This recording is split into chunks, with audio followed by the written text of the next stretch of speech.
abre a Bíblia em Lucas 4, versículo 18 e 19. Na ARC, por favor. E ele diz: o Espírito do Senhor é sobre mim, pois que me ungiu para evangelizar os pobres, e enviou-me a curar os quebrantados do coração, a pregoar liberdade aos cativos, a dar vista aos cegos, a pôr em liberdade os oprimidos, e a anunciar o ano aceitável do Senhor. Pode continuar. E fechando, cerrando o livro do profeta Isaías, tornando a dá-lo ao ministro, assentou-se, e os olhos de todos na sinagoga estavam fitos nele. Então começou a dizer-lhe: hoje se cumpriu as escrituras em vossos ouvidos. Então o mano leu esse texto de Isaías, profetizando sobre mim, dizendo: o Espírito Santo está sobre ti, ele te ungiu para pregoar o Evangelho. E eu quero ler esse texto, eu li esse texto profetizando e dizendo que o Espírito Santo é sobre você. Ele te ungiu, ele te capacitou para pregoar o Evangelho, libertar cativos, dar vista aos cegos, anunciar o ano aceitável do Senhor, amém? Essa unção está sobre nós, irmãos. Foi conquistada na cruz do Calvário, mas ela precisa às vezes ser, talvez, renovada sobre nós, amém? Glória a Deus. Obrigado, mano, obrigado, Espírito Santo, tu é maravilhoso, aleluia. Glória a Deus, como Ele é bom. Amém, deixa eu contextualizar isso aqui então. Jesus, Ele nasce, cresce, né? E com 30 anos vai para o Jordão.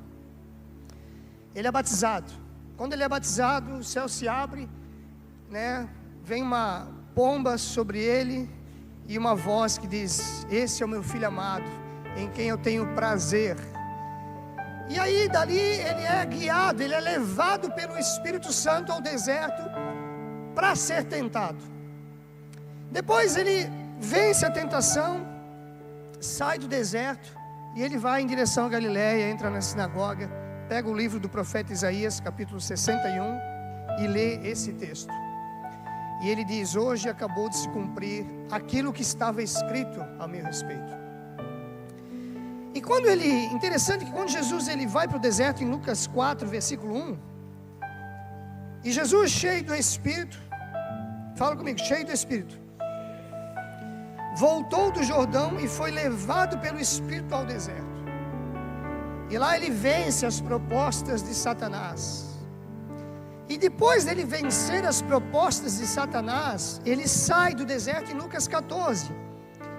Em Lucas 4:14. E diz assim: então, pela virtude do Espírito, voltou Jesus para a Galiléia, e a sua fama correu por todas as terras. Ele entra no deserto cheio do Espírito. Mas quando ele sai do deserto, depois de ter vencido as propostas do inferno, ele sai no poder do Espírito. Queridos, há uma diferença entre nós sermos cheios do Espírito e nós vivermos no poder do Espírito. Ser cheio do Espírito é um alvo a ser alcançado, amém? É um alvo a ser alcançado.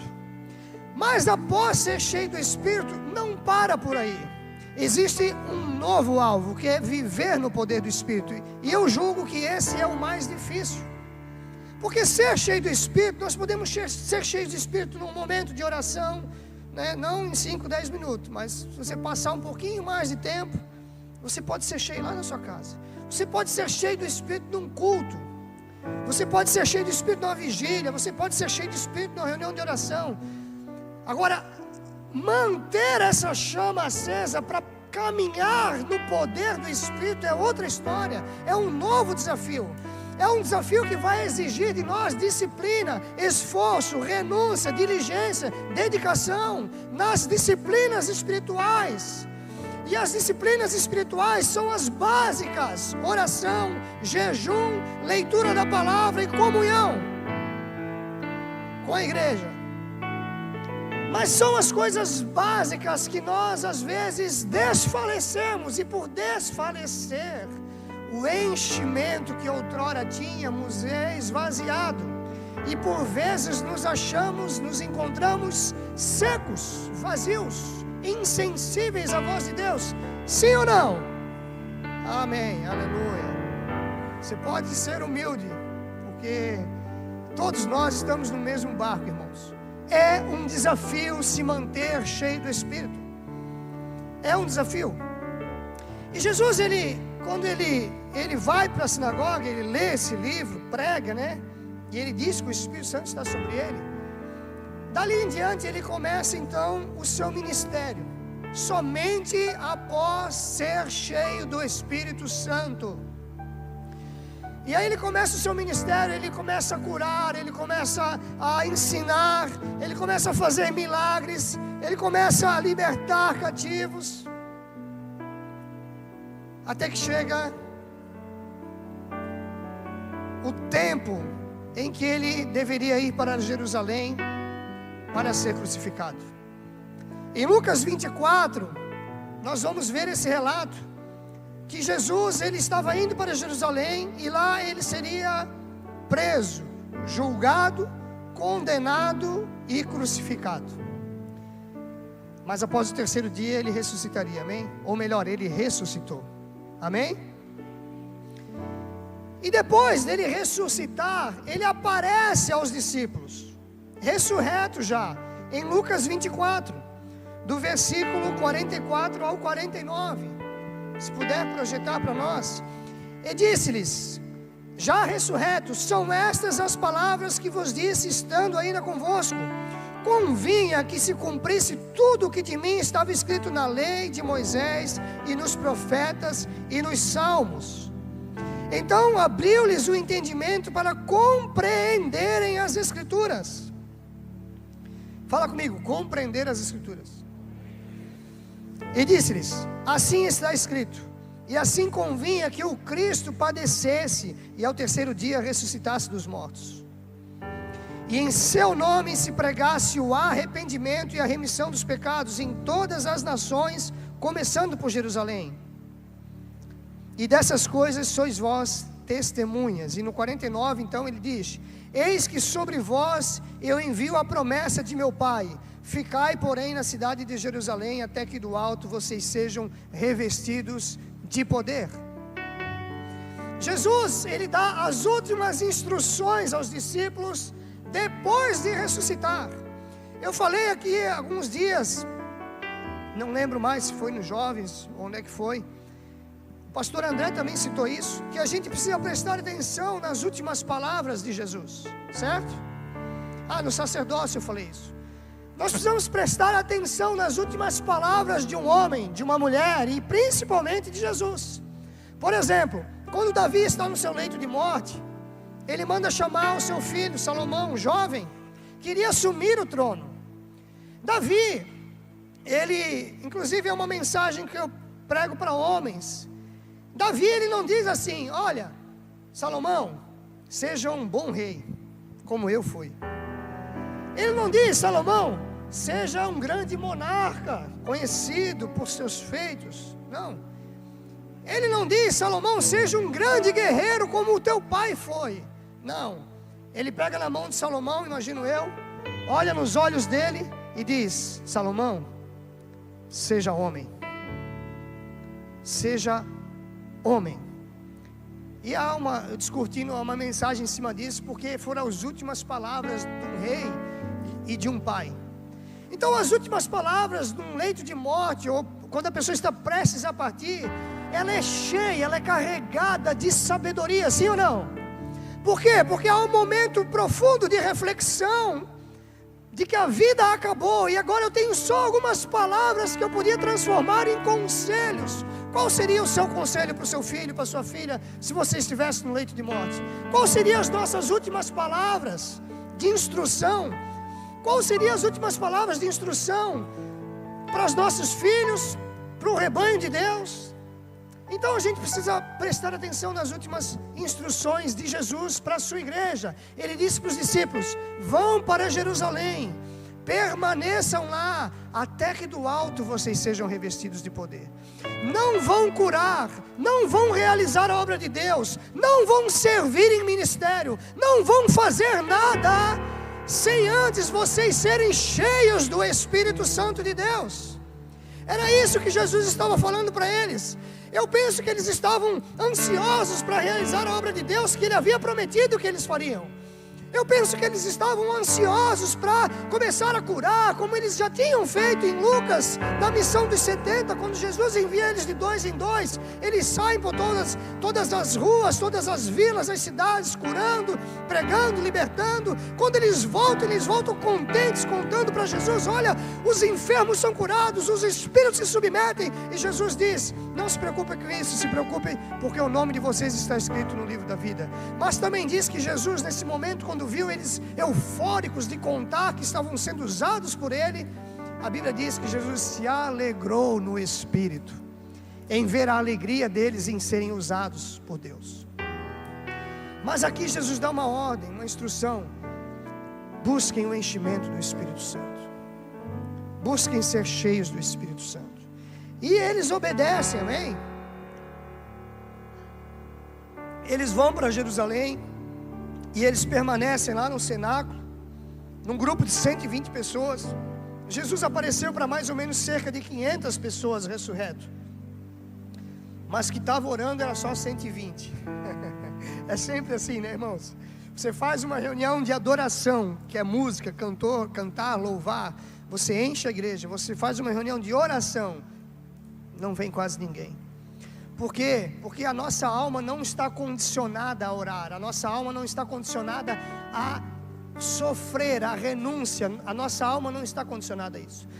Mas pelo exercício, prática e constância, nós conseguimos subjugar a nossa alma ao governo do nosso espírito, para que a gente possa ter comunhão com Deus diariamente, amém?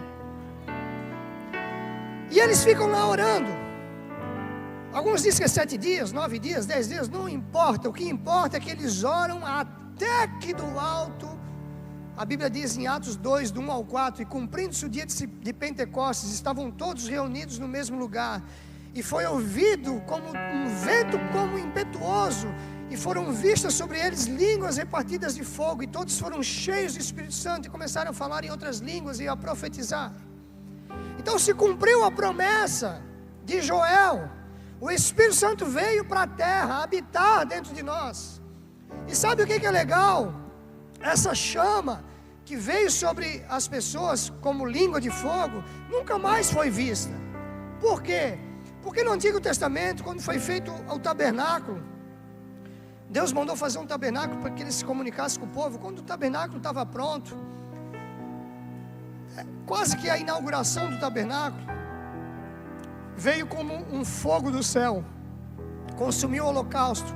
As pessoas viram aquele fogo e elas entenderam que Deus estava aceitando habitar num templo feito por mãos de homens. Depois, quando Salomão constrói o templo, a mesma coisa acontece. Um fogo do céu vem e é visto por todos, e ali era uma confirmação que Deus havia aceitado habitar dentro do templo agora. Mas em Atos, quando as línguas repartidas vieram como de fogo, era uma comprovação para o povo judeu, que havia visto o fogo sobre o tabernáculo, o fogo sobre o altar. Agora eles estavam vendo o fogo sobre as pessoas, porque Deus agora havia aceitado habitar dentro de mim e de você, para sempre, irmãos. Por isso que agora Ele não habita mais em templos feitos por mãos de homens, mas Ele habita em nós, na pessoa do Espírito Santo. E eles oram e eles são cheios, e quando eles são cheios, eles saem para pregar o Evangelho e para realizar a obra de Deus. Irmãos, escute uma coisa: Deus tem uma vida para você viver, amém? Cheia de milagres, de promessas, de bênçãos, de prosperidade, de alegrias, amém? Mas na mesma medida que Deus tem essa vida para você, Ele também tem uma obra para você realizar, amém? Ele também tem uma obra para nós realizarmos. Ele não tem só uma vida cheia de benefícios, Ele tem uma obra, uma incumbência para que nós realizamos. E para realizar essa obra nós precisamos do Espírito Santo, da unção do Espírito Santo, da presença do Espírito Santo, do quebrantamento do Espírito Santo, da sabedoria do Espírito Santo. porque não há como realizar a obra de Deus sem Deus. Jesus disse: sem mim nada podeis fazer. E ele sai pregando, e chega em Lucas, em Atos capítulo 4, ou melhor, capítulo 3, eles encontram um coxo, e você conhece a passagem. Eles dizem, né, não tem ouro nem prata, o que eu tenho te dou, levanta-te e anda. E o coxo então é curado, o paralítico é curado. Em Atos 4 eles estão pregando, e o sinédrio chega ali, algumas autoridades religiosas, e tentam impedi-los de pregar. Na verdade eles prendem eles, mas a Bíblia diz que não havia ocasião para mantê-los presos, não tinha provas, não tinha motivos. Eles precisam soltar eles. Quando eles soltam eles voltam lá para o seu grupo, para os cristãos, para a sua comunidade de fé, e eles contam: olha, a gente estava pregando o Evangelho, mas eles querem nos impedir de pregar. Eles falaram para nós pararmos de pregar. Eles querem fechar a nossa boca, eles querem calar a nossa voz, eles querem eliminar o anúncio do Evangelho, eles querem impedir o progresso do reino. O que eles fazem? Eles se reúnem e oram. E quando eles oram, a Bíblia diz que o chão treme, e novamente eles são cheios do Espírito Santo. Mas eles já haviam sido cheios agora em Atos 2. Poucos dias depois eles são cheios novamente. Por que isso, irmãos? Porque é um desafio se manter cheio, como eu falei, até para os apóstolos. A Bíblia vai falar em Efésios 5, versículo 18: não vos embriagueis com vinho, que é para contenda, mas enchei-vos do Espírito. O verbo enchei-vos, ele é contínuo. Ele está indicando que é uma ação diária do enchimento do Espírito, de uma vida de comunhão com Deus, de uma vida de intimidade com o Espírito Santo, para que a gente possa viver nessa terra no poder de Deus. E viver no poder de Deus, irmãos, não é o super saiyajin, amém? Você vai ficar com uma áurea brilhando ao seu redor. Não! Viver no poder do Espírito é você ter equilíbrio espiritual. Porque ele usa um texto de contraste. Ele fala assim, ó, não vos embriagam com vinho, mas sejam cheios do Espírito Santo. Por que ele usa essa figura de linguagem da embriaguez? Porque quando alguém está embriagado, ele está sob o poder do álcool, sob o domínio do álcool, sob o governo do álcool. E quando alguém está cheio do Espírito Santo, ele está sob o domínio do Espírito, sob o governo do Espírito. Quando alguém está embriagado, ele perde os seus sentidos, ele se torna uma pessoa totalmente insensata. Mas quando alguém está cheio do Espírito, ele se torna equilibrado, ele se torna sensato, sábio. Amém? É sobre isso que Paulo está falando. E aí em Atos 7, Estevão é morto, apedrejado, o primeiro mártir da igreja. E ali acontece uma grande... as pessoas se dispersam por causa que começa uma grande perseguição. Todos os cristãos fogem de Jerusalém, só os apóstolos permanecem em Jerusalém. E Filipe é um cara que vai para Samaria. Filipe, ele era um diácono, gente, um servo que estava servindo às mesas. Em Atos 6, quando as viúvas ficavam sem mantimento, né, e não por culpa da igreja, mas por causa de uma questão dos judeus puros com os judeus impuros, eles ficavam brigando entre si, né? Isso só acontecia lá, não acontece dentro da igreja, né? Só lá em Jerusalém. Eles ficavam brigando entre si, em vez de fazer a obra de Deus, que era cuidar do órfão e da viúva. Então os apóstolos chegam e intitulam os diáconos. Filipe é um cara desse, um diácono simples, um servo que servia as mesas das viúvas. Mas ele foi cheio do Espírito Santo e ele vai para Samaria depois dessa perseguição. Quando ele chega em Samaria, como ele está cheio do Espírito Santo, ele começa a pregar daquilo que ele está cheio, porque a boca fala do que o coração está cheio. Pastor André fala, eu nunca vi um cristão cheio do Espírito Santo passar desapercebido. Não passa, alguém vai te ver, alguém vai te notar. Você vai ter algo que vai impactar, influenciar, tocar, falar com as pessoas de alguma maneira. De alguma maneira. As pessoas vão ver no seu comportamento, no seu gesto, na sua fala, na sua maneira de se vestir, não sei, no teu olhar, no teu sorriso. Alguma coisa vai fazer com que elas vejam que a gente está cheio do Espírito. Quando a gente está. Quando a gente não está, elas também vê. Amém? E aí, Felipe vai para lá. E ele começa a compartilhar do Evangelho. E as pessoas começam a aceitar Jesus. Elas começam a se converter. Elas começam a serem batizadas. Um grande avivamento começa ali em Samaria. E diz que ele ora por elas. Elas descem as águas, são batizadas. Mas eles eram samaritanos, eles não eram judeus. E os judeus achavam que o Evangelho era só para eles, que não era para samaritano, nem para gentil. Então, Felipe vai lá, chama Pedro e João, os líderes da igreja, para conferir isso. Eles vão lá conferir. E eles chegam lá, colocam a mão sobre eles, eles são cheios do Espírito Santo. Eles começam a falar em línguas, eles começam a profetizar. Depois, queridos, em Atos 9, Paulo se converte. Ele fica 3 dias cego. Deus pede para Ananias ir até lá, pregar para ele, impor as mãos sobre ele, para curar ele, para que ele fosse cheio do Espírito Santo.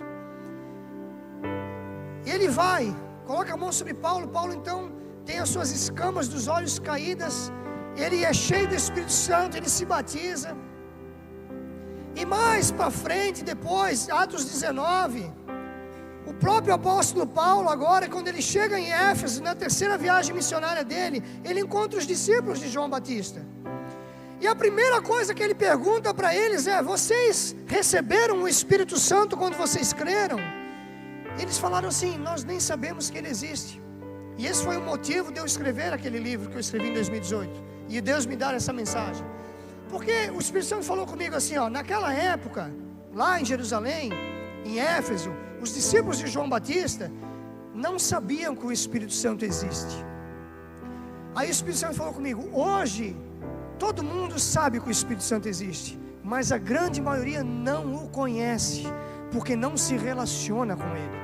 Uma coisa é eu saber, querido, que alguém existe. Outra coisa é eu conhecê-lo, eu me relacionar com ele.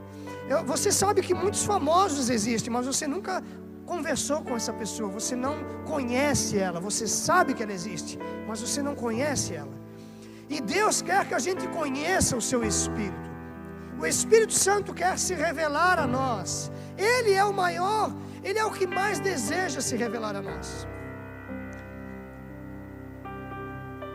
Porque através de um relacionamento com Ele, nós vamos conhecer a Deus. A Bíblia diz: quem conhece a mente de Deus, senão o Espírito de Deus, que penetra o mais profundo do coração de Deus, e Ele revela ao nosso coração. Através do Espírito nós vamos conhecer a vontade de Deus. Efésios 5, do 15 em diante, vai dizer: portanto, vede prudentemente como andais, não como nécios, mas como a sábios, remindo o tempo, porque os dias são maus. Pelo que não sejais insensatos, mas entendei, procurai saber qual é a vontade do Senhor para as suas vidas. E aí ele segue no próximo: não vos embriaguem, mas sejam cheios do Espírito Santo. Ou seja, quando Paulo fala não sejam nécios, a palavra ali é tolos. Ele não está xingando os cristãos. Ele não está chamando os cristãos de tolos com uma má intenção. Ele está dizendo assim: olha, não sejam bobos, não sejam tolos, não sejam insensatos, mas procurem saber qual é a vontade de Deus, para que vocês possam viver a vida que Deus tem preparada para vocês, caminhar sobre essa vontade em obediência e alcançar aquilo que Deus tem, que são as suas promessas. Paulo, ele fala isso como um conselho amoroso. E assim se inicia a igreja do Senhor, queridos, no poder do Espírito Santo. Eu ia falar sobre avivamento, né? Que tem um pouco a ver com isso também, porque, queridos, nós precisamos urgentemente de um avivamento. Eu não sei o que você conhece por avivamento. Eu não sei se você conhece avivamento. Existem 5 motivos pelos quais a gente fez uma série sobre avivamento. A primeira, porque é uma promessa de Deus. A segunda, porque o Brasil precisa de um avivamento. Queridos, você está vendo os noticiários, você está vendo a corrupção, você está vendo o engano, você está vendo as pessoas fechando o cerco para tirar todas as pessoas de direita, para se tornarem ilegíveis, e essa parada toda aí da política que eu nem gosto muito.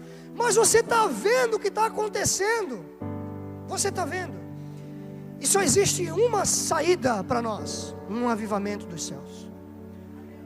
Porque senão eles vão continuar, não é nem votar mais, dá, eu acho, gente, nem dá para confiar mais nisso, mas no Senhor nós podemos confiar.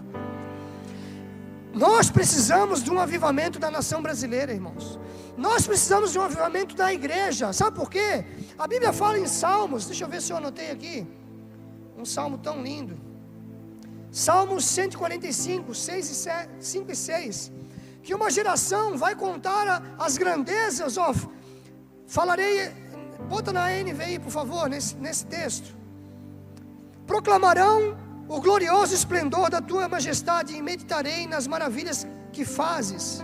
Anunciarão o poder dos teus feitos temíveis, e eu falarei as tuas grandes obras. Tem outra tradução que diz que uma geração vai contar dos grandes feitos, das grandes obras, a outra geração, porque era o que os pais faziam com os filhos.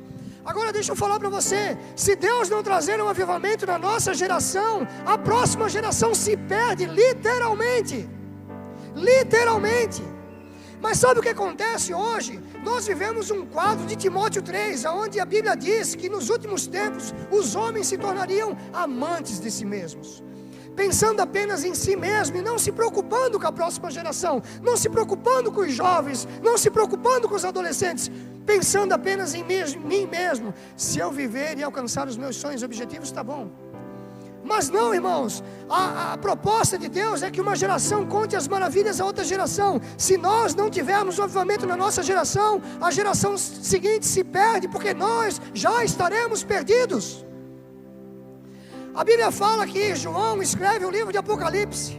Ele é enviado para a ilha de Patmos em 81 depois de Cristo, pelo imperador Domiciano, para morrer lá na ilha. E ele escreve o livro de Apocalipse, as cartas à igreja, em 95 depois de Cristo. Mas Paulo chega em Éfeso, aqui nos discípulos de João que nós lemos, em mais ou menos 55 depois de Cristo. E ali ele começa a pregar o evangelho em Éfeso. Então Éfeso se torna uma grande igreja, porque ela era uma grande metrópole, tinha mais de 300 mil habitantes, era uma cidade portuária riquíssima. Uma grande igreja se estabelece em Éfeso como modelo. Mas de 55 para 95 depois de Cristo, João precisa escrever a Éfeso e dizer: tenho porém contra ti que deixasse o teu primeiro amor. Bastou quase 40 anos para aquela igreja se esfriar totalmente.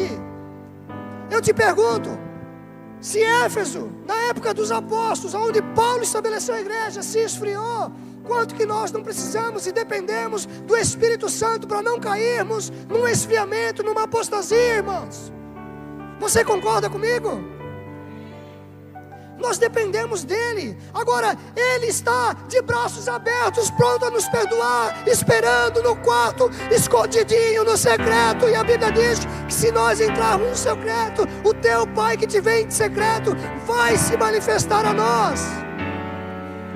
Ele não está fugindo de nós, não, ele está nos aguardando todos os dias para se relacionar com ele, para conhecê-lo verdadeiramente,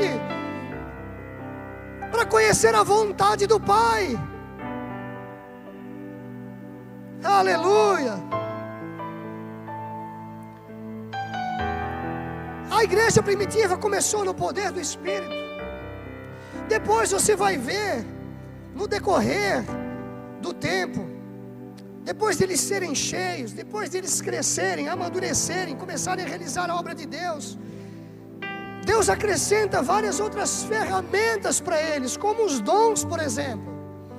Os dons de Romanos, que a gente chama de operações, alguns chamam de dons pessoais, é aquilo que você nasce com eles. Misericórdia, dom de presidir, de liderar, dom de serviço, dom de contribuir. Você nasce com eles. Aí depois vai falar dos dons espirituais em Coríntios 12. Os 9 dons do Espírito, Que Paulo diz assim, ó: buscai com zelo para realizar a obra de Deus. A gente olha para os apóstolos, eles fluíam nos dons, aconteciam curas, milagres, mas por quê? Porque eles faziam o dever de casa, gente. Eles oravam, jejuavam, se consagravam, meditavam nas Escrituras.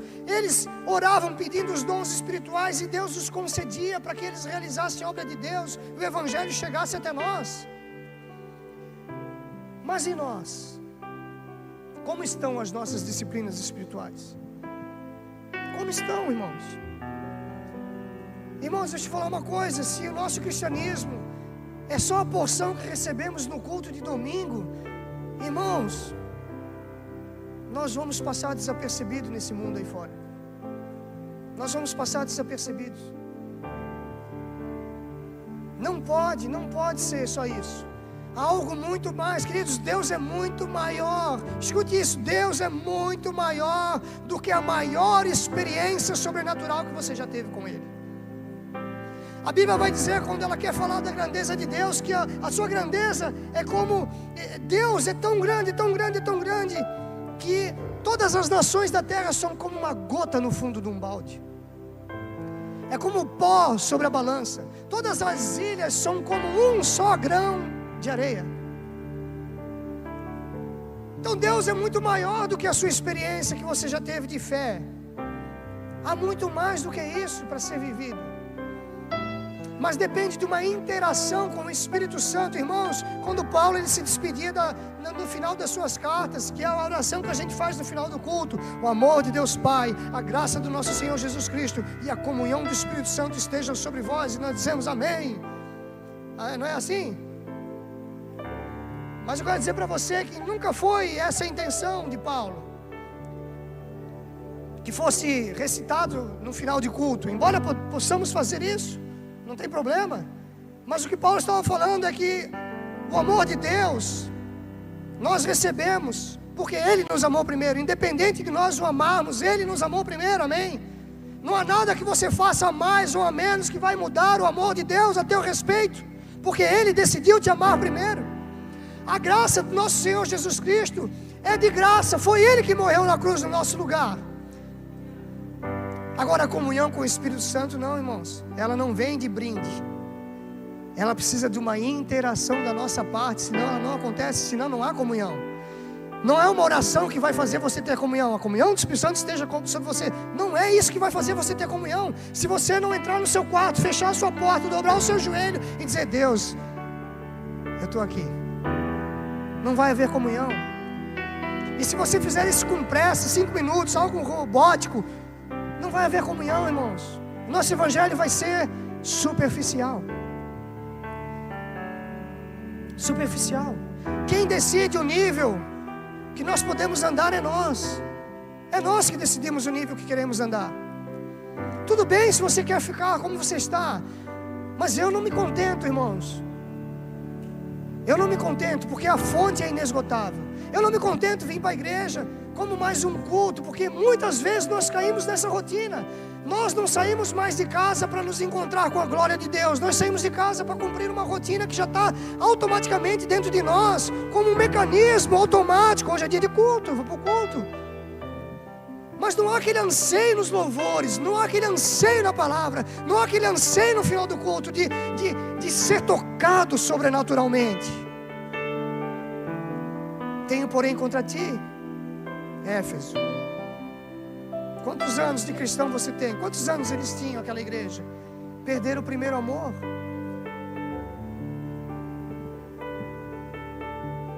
Paulo vai dizer que Jesus vai dizer que o Espírito Santo está sobre nós. Paulo vai nos chamar de embaixadores de Cristo. É assim que os céus nos veem, como embaixadores do reino de Deus. Os céus nos veem dessa forma, irmãos. Como é que você se vê? Quem é você no corpo de Cristo? O que é um embaixador? Um representante do céu na terra. É assim que os céus nos enxergam. É assim que o apóstolo Paulo escreveu às igrejas: nós somos embaixadores, representantes do céu na terra.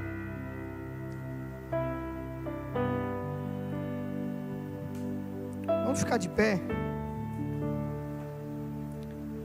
Não tem nenhuma pretensão de acabar, mas... Aleluia, Jesus. Uma estatística, irmãos. Uma estatística diz que a média de oração diária de um pastor americano era de 15 minutos por dia. Agora essa média está em 3 minutos. E ela não é só da América, ela é do Brasil também. Eu pergunto para você, se os pastores oram 3 minutos, quanto que a igreja ora? É só você olhar para você agora. Agora eu pergunto para você, com 3 minutos de oração, nós não conseguimos nem desligar o controle da televisão. Nós não conseguimos nem renunciar à série que nos prende. Nós não conseguimos nem mudar as cenas que não agradam a Deus com 3 minutos de oração. Pelo contrário, nós vamos ter prazer nelas ainda, se bobear. É isso, irmãos. Uma estatística diz que uma igreja a cada 10 anos precisa de um mover do Espírito Santo. Aleluia. E eu, sem querer, eu lembrei de que nós comemoramos 18 anos ano passado de igreja, e vamos comemorar 19 de Nação Forte. Mas que o pastor André assumiu, ele assumiu em junho de 2025. Então esse é o 10º ano da Nação Forte. Após ele assumir, eu creio que nós vamos viver um grande derramar do Espírito Santo, irmãos. Nós precisamos de um grande derramar do Espírito Santo para nos manter na mesma pegada. Quer ver uma coisa? Avivamento não é crescimento de igreja. Avivamento não é salvação de almas. Avivamento não é vida se batizando e nem mover de Deus. Isso está dentro do pacote de avivamento, mas isso não caracteriza avivamento. Sabe por quê? Porque teologicamente todos os teólogos concordam unânimes que crescimento de igreja, salvação de almas, vidas sendo batizadas e mover de Deus é fruto unicamente de uma igreja saudável. Mas ainda não é avivamento.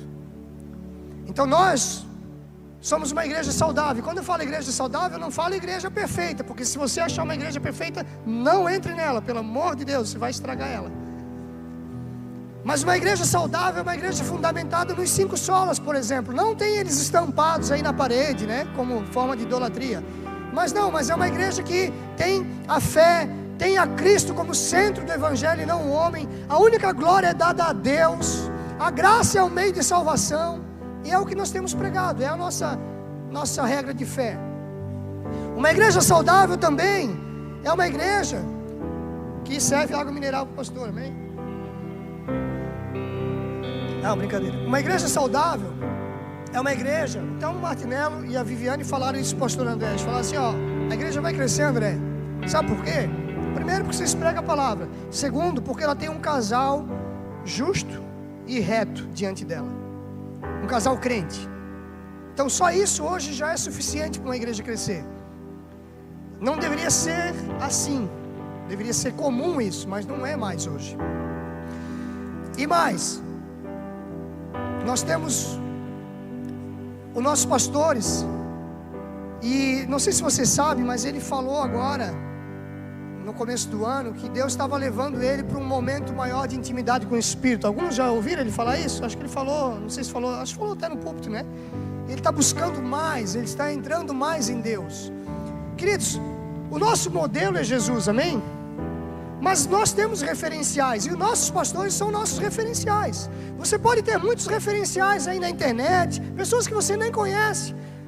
Você pode ter, mas desde que você tenha os seus pastores como referenciais, porque são eles que vão lá te atender quando você precisar. São eles que você vai ligar, é para eles que você vai pedir oração. E é eles que você conhece a vida, os erros e os acertos. Amém?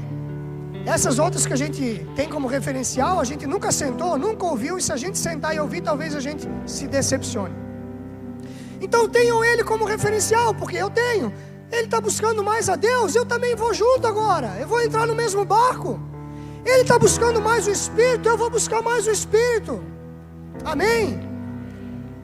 para viver aquilo que Deus tem para nós, irmãos. Uma estatística diz, segundo os estudos agora recentes, que em 2032 o Brasil vai ser uma nação predominante evangélica.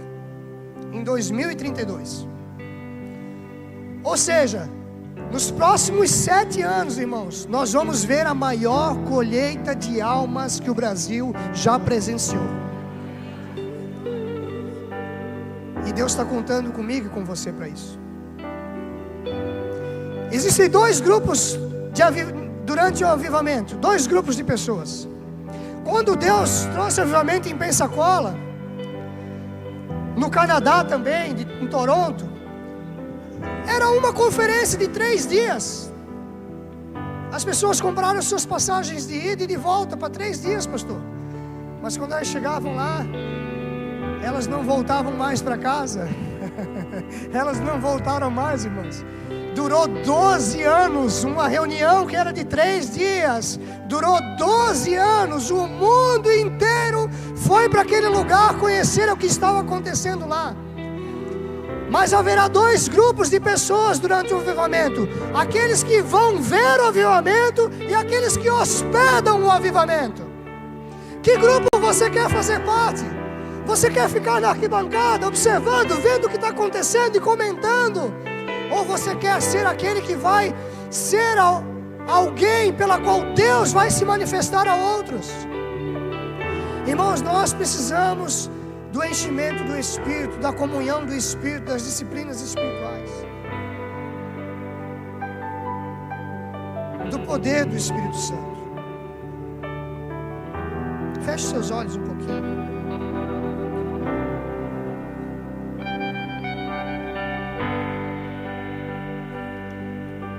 Segunda Coríntios 6, para terminar, Paulo vai dizer assim, versículo 5: e tudo isso provém de Deus, que nos reconciliou consigo mesmo. Capítulo 5, versículo 18. 2 Coríntios 5, 18. E tudo isso provém de Deus, que nos reconciliou consigo mesmo por Jesus Cristo e nos deu, diga comigo, nos deu, diga comigo, me deu o ministério da reconciliação. Isto é, Deus estava em Cristo reconciliando consigo o mundo, não lhes imputando os seus pecados, e pôs em nós a palavra da reconciliação, de sorte que somos embaixadores da parte de Cristo, como se Deus rogasse por nós. Aleluia! Rogávamos, pois, da parte de Cristo, que vos reconcilieis com Deus. Irmãos, escute aqui. Paulo está dizendo assim, ó: não há mais desculpa. Deus te deu um ministério. Pastor, mas eu não cheguei ontem na igreja, não faço parte de nada ainda. Não, a palavra ministério que nós usamos nos nossos ministérios, ela significa serviço, obra a ser realizada. Serviço, isso é ministério. Ministério dos homens, um serviço com os homens. Ministério de mulheres, um serviço com as mulheres. Ministério de jovens, um serviço a Deus com os jovens. É serviço, ministério é serviço, é obra. Agora, independente se você faz parte de alguns desses ministérios dentro da instituição igreja, não, Deus te deu um ministério, o ministério da reconciliação, o serviço, a obra de reconciliar as pessoas com Cristo, assim como você foi reconciliado um dia. Deus te deu, é seu já é seu, foi dado para você. O dia que você aceitou Jesus, Ele veio junto no pacote. Agora Deus conta com a sua vida.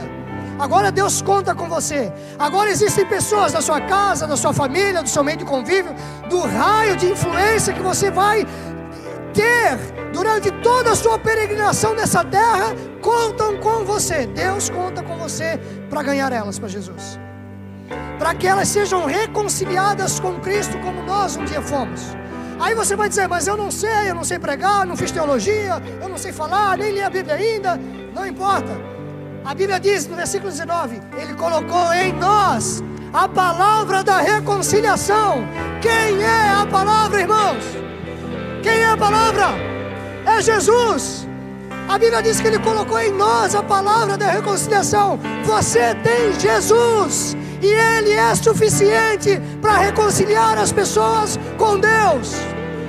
Você carrega a pessoa de Cristo no Espírito Santo dentro de você. Isso é suficiente. A sua experiência de conversão é suficiente para arrastar uma multidão para Jesus. É lógico que você pode crescer nisso, se desenvolver, mas você tem a palavra da reconciliação dentro de você. Jesus é a palavra da reconciliação. E sabe o que Paulo fala que me chama mais atenção? E quando eu li esse texto, me tocou muito. Desde a primeira vez que ele saltou nos meus olhos, em 2018. Paulo vai dizer assim no versículo 6, verso 1. Coloca para mim aqui. Aleluia. E nós, Paulo está falando em nós, os apóstolos. Poderia colocar aqui, e nós, os pastores dessa casa, cooperando também com Ele, com Jesus, cooperando com Jesus na sua obra. Cooperando, sabe por quê? Porque em Marcos 16, 20, Jesus disse: vão para todo mundo, pregue o Evangelho. E eles foram, e a Bíblia diz que quando eles foram, a Bíblia diz que o Espírito Santo cooperava com eles, confirmando a palavra por meio de sinais que se faziam. Então aqui, nós, os pastores, cooperando com Cristo, vos exortamos, igreja, que vocês não recebais a graça de Deus em vão. Que a graça de Deus, a obra da cruz, o sacrifício vicário de Jesus, não se torne vão na sua vida, mas que você corresponda com o Evangelho, corresponda com a graça que te alcançou. Não torne isso vão na sua vida, porque senão não vai ter valido a pena. Corresponda. Aleluia. E sabe como é que você corresponde? Dizendo: eis-me aqui, Jesus, usa-me a mim, envia-me a mim. Quem enviaremos? Quem há de ir por nós? Eis-me aqui, Senhor. Sou eu. Me usa, me envia, me capacita, me dá palavra, me dá ousadia, me ajuda, porque eu quero fazer parte daquilo que Tu estás construindo, Jesus. Amém. Feche seus olhos, adore o Senhor um pouquinho. Enche-me, Deus, enche-me, Espírito Santo de Deus, enche-me, sim, sim, sim, Jesus. Enche-me, Nós precisamos de Ti, Espírito Santo. Nós carecemos da Tua graça, nós carecemos do Teu amor, nós carecemos da Tua sabedoria, nós carecemos do Teu toque. Sim, enche-nos, Espírito Santo. Enche-nos com a Tua presença, enche-nos com a Tua graça, enche-nos com o Teu amor. Sim, enche-nos, Espírito Santo de Deus. Enche-nos aqui, enche-nos. Enche-nos nessa noite, Senhor. Aviva-nos, Espírito Santo de Deus. Aviva-nos. Aviva-nos. Aviva-nos, Senhor. Sim, Jesus. Enche-me, Deus, enche-me, enche-me, Deus, enche-me, Deus, enche-me, Deus, enche-me. Talvez o fogo e eu o sacrifício sou. Enche-nos mais uma vez, Espírito Tu Santo. provês o Espírito e eu me abro por inteiro. Enche-me, Deus, Sim, enche-me, Espírito Santo. Deus,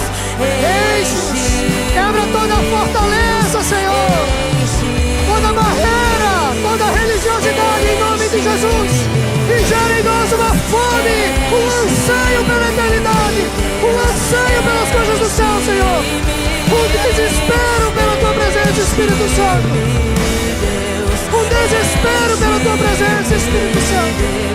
Gera fome e sede. Sim.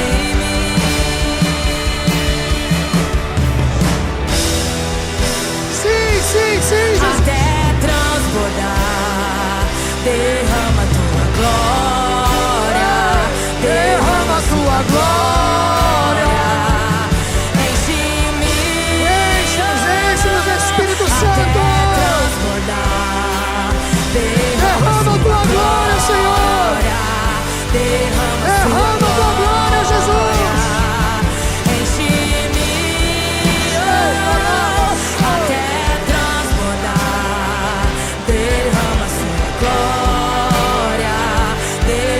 Sua glória. Sim. Queridos, nós temos alguns minutos e eu não quero terminar esse culto sem orar por você. Orar pelo batismo com o Espírito Santo. Dons de línguas, dons espirituais. Ousadia, talvez alguns precisam de ousadia. Eu até quero, eu tenho um desejo de falar de Jesus, mas eu não tenho ousadia. A Bíblia diz que Pedro era um simples pescador. Claro, ele era mais que um pescador, ele era o dono da empresa. Mas era quase que analfabeto, queridos. Iletrados, a Bíblia chama eles. Mas quando ele é cheio do Espírito Santo, ele se levanta diante de 3.000 almas. E ele prega uma coisa: aquilo que vimos e ouvimos, isso anunciamos. E 3.000 almas se convertem, porque o Espírito Santo encheu ele de ousadia. Eu quero te convidar para sair do seu lugar e vir aqui. Nós vamos orar por você, para que você seja cheio, seja batizado com o Espírito Santo. Ore em outras línguas. Irmãos, sim, em nome de Jesus. Receba uma unção nova, um óleo fresco, um renovo da parte do Senhor, um quebrantamento. Eu não sei o que você precisa, você sabe. Eu não sei do que você precisa, você sabe.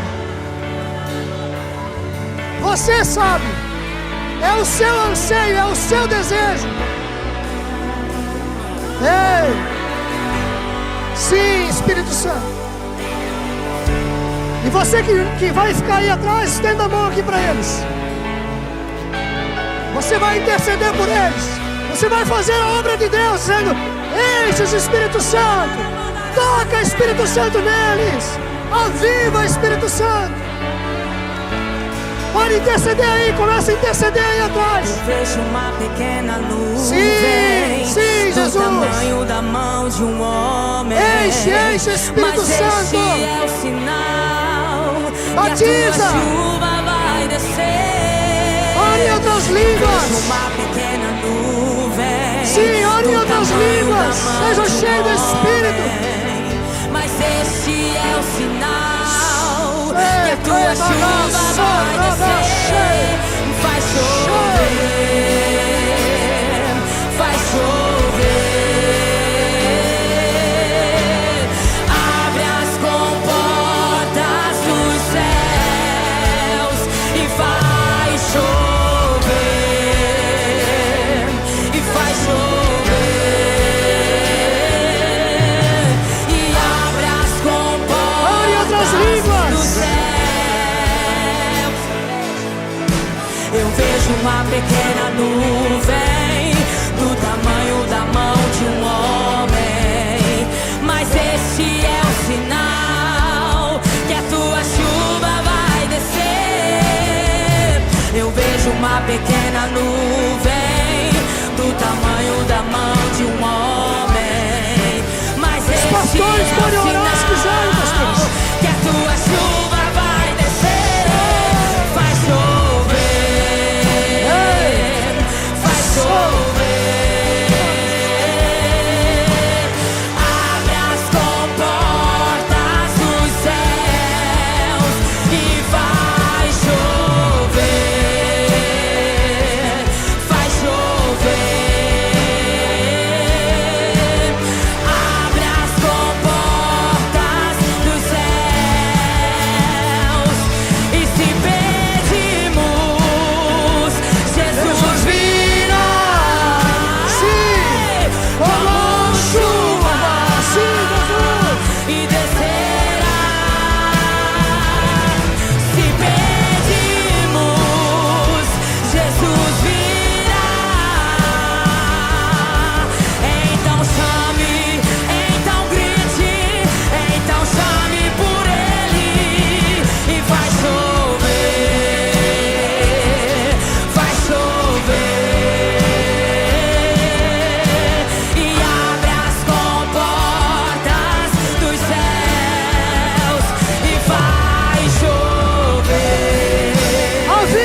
faz chover.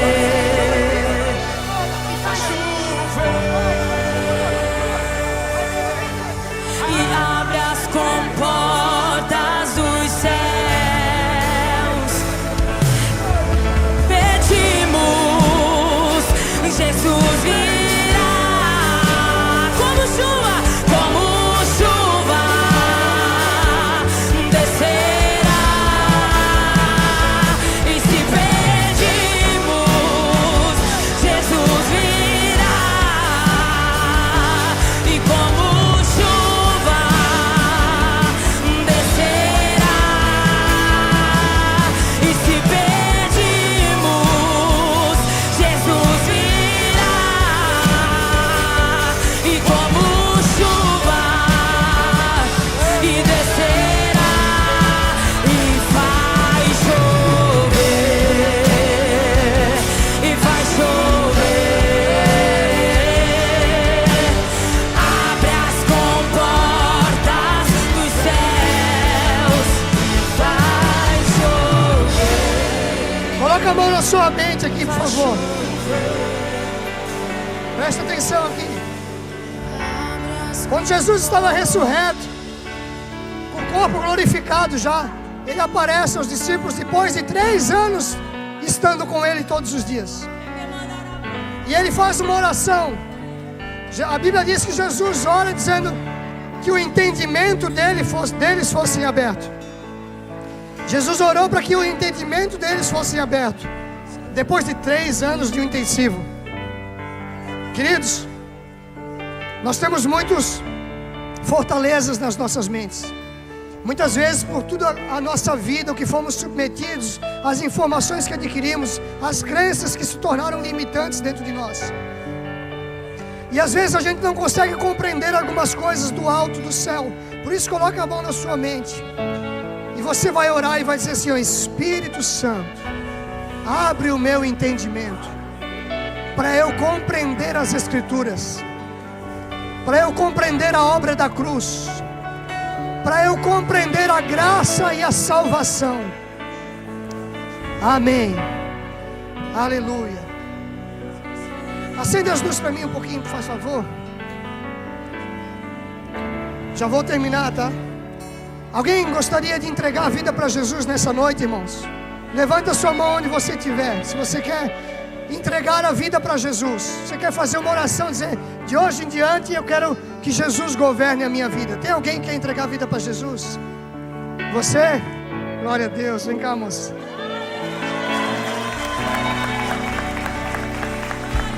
Mais alguém? Mais alguém? Você também? Mais alguém quer entregar a vida para Jesus? Sai do seu lugar e vem aqui se eu não vi você. Essa é uma decisão mais importante da vida de vocês. Todos aqui já fizeram essa oração um dia. E a partir de hoje o Espírito Santo vai vir sobre vocês e vai começar a mudar a vida de vocês. Você está aqui porque a sua amiga falou de Jesus para você, né?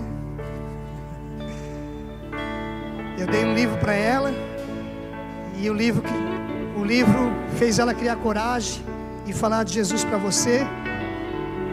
E hoje você sentiu o Espírito Santo de Deus. Amém. Ore comigo assim, diga assim: Jesus, nessa noite eu reconheço que eu sou pecadora, mas eu também sei que tu morresse na cruz para me salvar e para perdoar os meus pecados. E eu recebo o teu perdão hoje. Me perdoa, Jesus. Agora diga assim: Espírito Santo, vem sobre mim, como tu viesse sobre Jesus. Aleluia. Abre o meu entendimento, revela Cristo ao meu coração e me enche, Espírito Santo, com a tua graça e com a tua bondade, em nome de Jesus. Amém. Alguém pode abraçar elas aqui? Glória a Deus. Pastor.